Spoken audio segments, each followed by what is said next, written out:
magaciisu waa maxamed cabdulaahi qamar suugaani magacaygu waa maxamed cabdilaahi lagu naanayso qamar suugaani waxaan helay dheelitira ismaha noloshayda kaba qofii digma oo jecel qofaan dhaawacayga iyo dibitayda u sheegan karo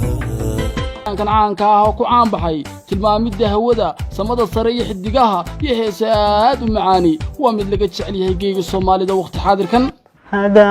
dumarugu sito tasawirtaadan dayaxa jeclaystay inaan dul suro waxaan ka cabsaday dartaa inay xidiguhu dhamaan qamar waa mid ka mid ah fanaaniinta waqtiyadan dambe ugu saameynta badan ama sayno odhan karno midka ugu saameynta badan waxa uu ku mulkiyay dhagaha dadka Soomaalida kuwooda dhageystay heesaha codkiisa ama seetoonkiisa saddexda jeer isbedela eed moodiso si wada jira inuu qaadayaan dhowr nin oo kala duwan qamarka fanka maxamed wardi warqadiya muuqa indaha ku mashquula midabkaagiyo jaha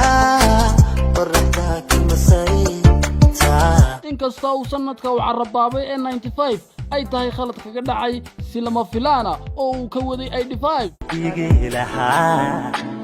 hadan karabiya macaan waxaan kaaga tolay bilado macdanta buuraha saacadu markay ahayd 5:46 daqiiqo waxa ay ciidanka booliska magaalada Berbera ama gobolka Saaxil la boodeen fanaanka caanka maxamed wardi ama qamar suugaani kaasoo muddooyinkii ugu dambeeyay ku maqnaa magaalada xamar halkaas oo uu ku soo qabtay showyo kala kacsan hablaha dunstooda iyo dareenka babigayal dibnaha xadayba ku yidhi adan dadka ku jeclahay xanjaariya dhagax dixeel halbaa u dhaxeeya dheer rag buu u xasilay waqtigu rag buu xilahoodii gabi xumaantadu waa dhambaal xambaarsan cadaawad dheer xuskaaga furo bal maqal naftaadan xisaab iyo xalkeeda adduunka garo xaasidku waa astaanta koowaad ee uu dareemo qof kasta oo guulaysanaya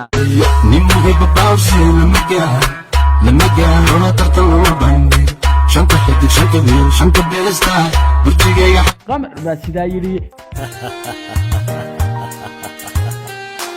awi quruxii ciisayn badane cadcad galabo fallaadha caslay dayax cadli'in caddeeyo dhulkay ubax carafno baracasuslay adeeg bixiye khayr qaba ammaan iyo wanaag loo arligeenan maanta waxa aamin ku galo amana ka hela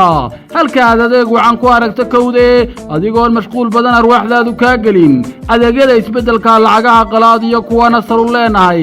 asad baa u meeldayay oo ayar sarifaye asad yaala moogaan aan idin tilmaame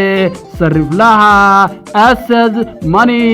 exchange ka sarifo goor kasta iyo goob kasta kuna bedelo lacagtaada kaashka iyo taada dollarka adigoo isticmaalaya qaabka markaad bedelayso lacagtaada dollarka ee doonaysa inaad kaash ka dhigato xidig 327 xidig 31166